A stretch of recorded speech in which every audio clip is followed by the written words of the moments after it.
على خير. نتمنى هذا الفيديو تلقاكم في احسن الصحه ان شاء الله. هانتوما تشوفوا راني في الميناء ديال سات. اليوم راه كاين واحد الباطو ديال جي ان في اللي غادي للمغرب ان شاء الله وغادي للناظور. وهنا غتشوفوا راه الناس تبارك الله المسافرين، راه كاين بزاف المسافرين اللي غاديين اليوم للناظور ان شاء الله. الله يوصلهم بخير وعلى خير، ومعهم الاطفال ديالهم، لان راه غدا الاثنين غادي يبدا النهار الاول ديال لي فاكونس سكولير هنا في فرنسا. وغتشوفوا كذلك راه كاينين الناس اللي غادي يديروا داكشي ديال الغالي. بون الامور هنا الحمد لله في الميناء راه بخير وعلى خير. عندي شي موضوع بغيت ندوي لكم على الموضوع على لي باس سانيتير وعلى حساب لي فاكسان. غنمشيو ان شاء الله للدار نجلسوا وندويو على. وقبل ما تطلعوا للباطو الا خصكم يعني شي حاجه ممكن تجيو عند السي عمر هنا في لابوشخي لا ميديتيراني. راه عنده اي حاجه يعني الا خصكم شي مواد الغذائيه قبل ما تطلعوا للباطو. فوالا راه ماشي اول مره يعني جيت صورت لكم عنده، ويعني راه كيتعامل مع الناس والحمد لله عنده يعني الحوايج اللي ممكن يخصكم يعني في الباطو. عنده الدجاج، عنده يعني الفواكه واي حاجه.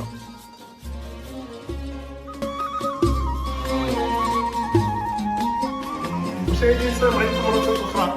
كنت غادي نكمل لكم الفيديو في الميناء، ولكن كما شفتوا راه تبارك الله اليوم بزاف الناس اللي غادي يسافروا من سات للناظور. الله يوصلهم بخير على خير. يعني تلاقيت مع بزاف الناس اللي مازال الحمد لله كيتبعوا في هذه القناه. وهذه القناه كما كنقول لكم ماشي القناه ديالي، راه القناه ديالكم، والحمد لله مازال كتنفعكم ومازال يعني كتتبعوا وكتستافدوا منها، ويعني شحال المعلومات الحمد لله كتلقاوها في هذه القناه، وهذا هو الفضل والحمد لله.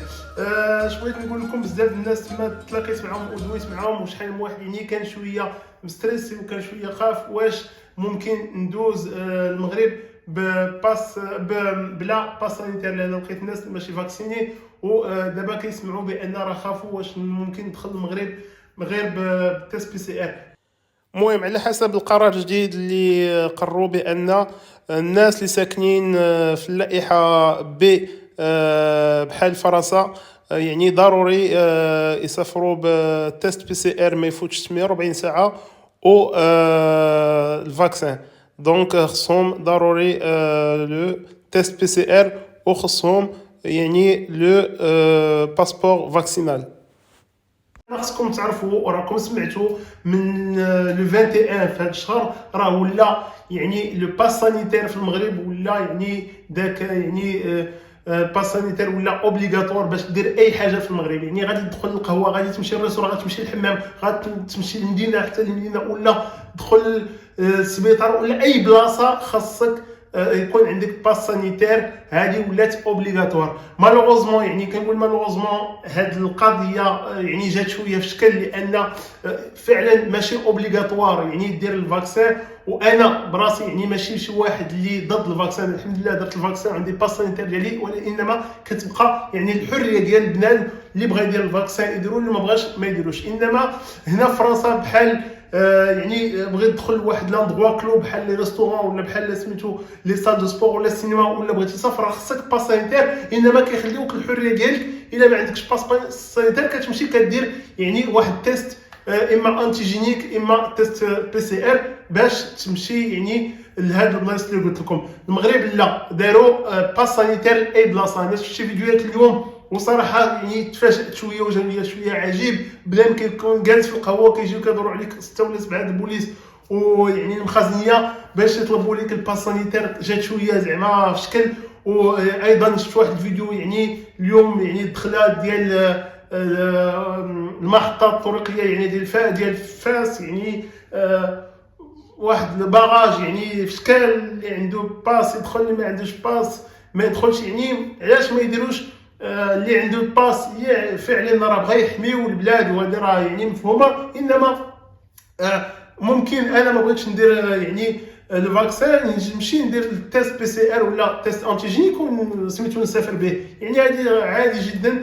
مالوغوزمون بعض المرات كيهزوا شي قرار يعني في شكل بحال هذا القرار اللي تهز هذه واحد السيمانه، وراه دويت عليه في الفيديو في واحد الفيديو بان يعني هزوا واحد القرار في العشيه، وبان بالليل غادي يحبسوا الطيران اللي غادي يمشيو ويجيو من لانجلتير ومن هولندا ومن الالمان. واش هاد الناس واش ما كيفكروش دوك يعني الجاليه المغربيه اللي غتبقى تما مبلوكيه كيفاش غدير باش ترجع؟ يعني راه كترحبوا بولادكم باش يجيو للوطن وكيفرحوا، انما خصكم تفكروا يعني تفكروا لهم راه فرحين باش يدخلوا المغرب، ولكن اذا غادي يبقاو تما بلوكين راه مشكل. دونك فوالا خصكم يكون في بالكم بان راه دابا المغرب دار فرنسا وشحال من دوله في اوروبا في لائحه بي، لان دار جوج اللائحه، دار اللائحه باردون ا واللائحه بي، ليست ا او ليست بي، واوروبا كامله وما بينها فرنسا في اللائحه بي. يعني دابا كل 5 شهور غادي يشوفوا باش يعني يشوفوا واش ليفولوسيون، واش يجي شي قرار جديد. يعني ممكن هنا 5 شهور ولا اكثر ولا اقل يجيو يقولوا لك حتى فرنسا غادي نحبسوا لي ليزون ايريان ما بين المغرب وفرنسا. يعني ممكن راه ماشي يعني ماشي يعني شي حاجه اللي غتكون امبوسيبل. ودابا مشكل الا انا تما في المغرب ولا شي واحد تما في المغرب وخصو يرجع كيفاش غيدير، هذا هو لو بروبليم. خصهم هاد الناس اللي كيهزوا يعني هاد لي ديسيزيون خصهم يفكروا يعني لي كونسيكونس ديالهم ديال هاد لي ديسيزيون اللي كي prennent du jour au lendemain sans penser aux conséquences qu'elles peuvent avoir sur les gens. Voilà, donc ça c'est une chose. Une autre chose aussi, il est probable يعني راه ممكن يتحلوا يعني الحدود البحريه ما بين اسبانيا والمغرب. هذه راه دوات عليها واحد الجريده البارح اسبانيوليه، دوات عليها بان راه ممكن تحلوا اما ديبي نوفمبر ان شاء الله ou là un peu plus tard. En tout cas, c'est probablement proche Inch'Allah يتحلوا الحدود البحرية وحتى يعني la route entre Ceuta et المغرب et Melilla aussi. Donc voilà, c'est possible que ça soit probablement très tôt et هادشي اللي بغينا إن شاء الله. المهم هادشي اللي بغيت نقول لكم وغنعاود شويه هادشي اللي قلت en français. Donc voilà, aujourd'hui j'étais au port de Sète et ça s'est très bien passé. Il y a un bateau Inch'Allah qui part aujourd'hui en direction de Nador.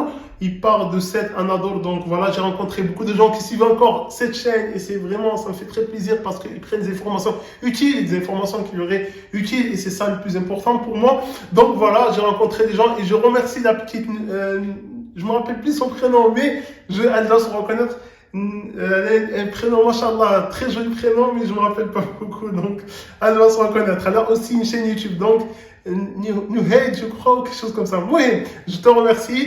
Et j'ai rencontré beaucoup de gens qui étaient inquiets par rapport, ils se demandaient est-ce qu'on peut aller au Maroc aussi avec un test PCR seulement. Donc vous devez savoir qu'au Maroc, à partir du 21 de ce mois, il est obligatoire d'avoir un passeport vaccinal pour quoi qu'il soit, soit pour aller dans un café, soit dans un resto, soit au hammam, pour aller dans un lieu public ou un lieu clos, que ce soit une grande surface, donc, ou même se déplacer d'une ville ou d'une région à une autre, et que ce soit en privé ou en car ou en train, il est obligatoire d'avoir ce passeport vaccinal. C'est pour ça que je m'étonne un peu que ça soit aussi drastique et que ça soit presque... C'est une forme d'imposer aux gens de se faire vacciner alors que les gens sont libres de se faire vacciner ou pas. Et c'est un peu... je suis pas contre ce pass vaccinal. Moi-même, je suis vacciné et j'ai mon pass vaccinal. Mais on peut pas imposer aux gens de se faire vacciner. Donc, c'est dommage qu'il n'y ait pas eu une sorte de... comme ici en France, par exemple, pour une personne qui veut voyager, soit il a son pass vaccinal, soit un test PCR ou un test antigénique. Ça aurait été plus simple et ça impose moins aux personnes de moins de contraintes. J'ai vu certaines vidéos aujourd'hui où les gens ils étaient assis tranquillement en train de boire un café alors qu'il y avait les forces de l'ordre autour, 5 ou 6 personnes des forces de l'ordre pour leur demander leur passe sanitaire ou bien à l'entrée des gares, etc. Donc voilà. C'est un peu des décisions qui sont prises, comme la décision qui a été prise il n'y a pas longtemps d'arrêter les vols entre l'Allemagne, les Pays-Bas ainsi que le Royaume-Uni, qui a été prise, voilà, je crois que ça a été pris l'après-midi pour le soir même, pour le soir, comme quoi à minuit, les liaisons aériennes seraient stoppées entre ces 3 pays-là. Donc, sans penser aux conséquences que les gens il peut avoir des conséquences, par exemple, les personnes qui doivent retourner à leur travail, leur famille, ou qui ont des entreprises. Il y a beaucoup de choses qui peuvent rentrer en jeu. Donc, c'est dommage que ces gens qui prennent des décisions comme ceci ne pensent pas à ces conséquences-là. Et surtout que des fois, nous voyons, par exemple, ce jour-là, ce communiqué il a été fait via Twitter. Donc, tous les Marocains résidents à l'étranger n'ont pas Twitter. C'est dommage que ce ministre de la Santé il s'appelle, je crois, Khalid Ait Talib, je pense que c'est son nom. C'est dommage qu'il ne fait pas lui-même un communiqué qui explique aux gens parce qu'il y a un manque de communication.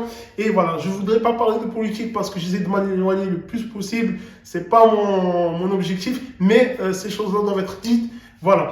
Donc après, je pense que j'ai fait un peu le tour. Voilà. S'il y a des questions à me poser, comme d'habitude, vous pouvez aller sur ma chaîne, soit en commentaire quand je peux y répondre, ou en privé pour m'envoyer des messages sur Facebook. Donc je vous souhaite, Inch'Allah, des vidéos comme Ahsan Saha, Inch'Allah. Barakallahu fikum, ala mutaba'adikum. Wassalamu alaikum wa rahmatullah.